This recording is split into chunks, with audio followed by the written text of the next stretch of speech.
দিলীপ দা আমাদের দীর্ঘদিনের নেতা এবং দীর্ঘ লড়াই সংগ্রামের সঙ্গে যুক্ত, নেতৃত্ব দিয়েছেন। তো একটা তো ক্ষতি হয়ই, নিশ্চয়ই একটা ক্ষতি হলো। হৃদরোগে আক্রান্ত হয়ে প্রয়াত বাম নেতা দিলীপ গাঙ্গুলি।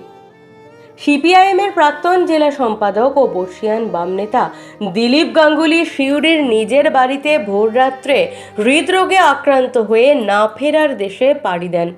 মৃত্যুকালে তার বয়স হয়েছিল ৭৫ বছর।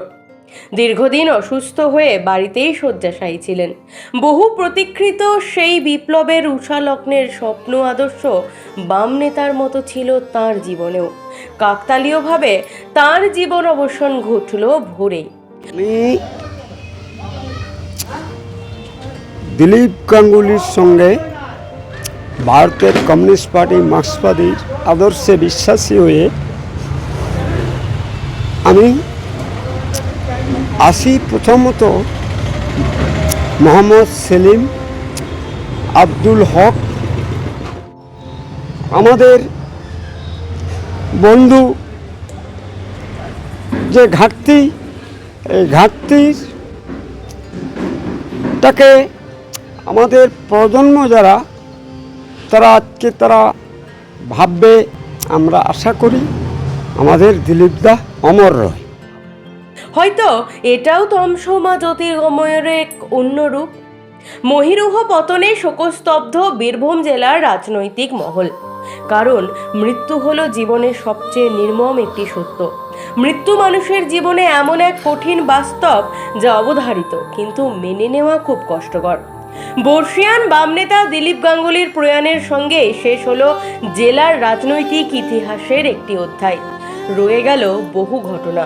৬৬ সাল খাদ্য আন্দোলন, আমরা তখন আরবিজি হাই স্কুলে 8-এ পড়ি।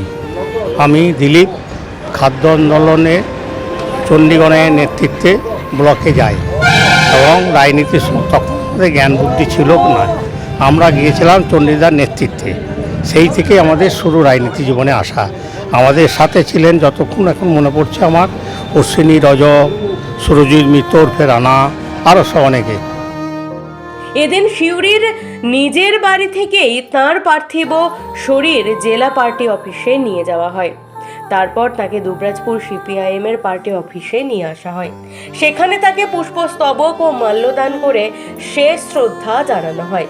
হাজির ছিলেন সিপিআইএমের নেতা সাধন ঘোষ, পল্টু বাগদি, আলাউদ্দিন খান, কদম মুর্মু, সুনীল কবিরাজ, মন্টু মাহাতো, কাদের আলম, শেখ হাসিব সহ আরও অনেকে।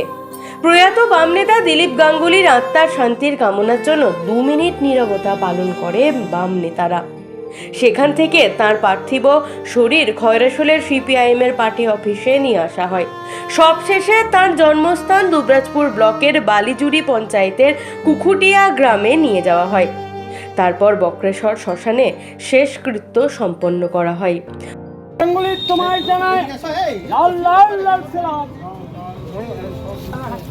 কমরেড দিলীপ গাঙ্গুলি বিশেষ করে খয়রাশোল এবং দুবরাজপুর এলাকায় পার্টির কাজটা গড়ে তুলেছিলেন।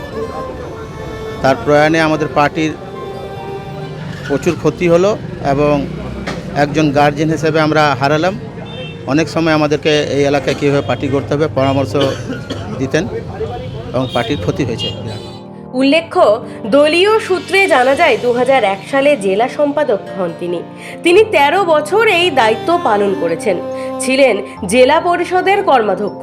এছাড়াও কৃষক সভা ও সিআইটিইউ এর জেলা সম্পাদকের দায়িত্ব পালন করেছেন দক্ষতার সঙ্গে।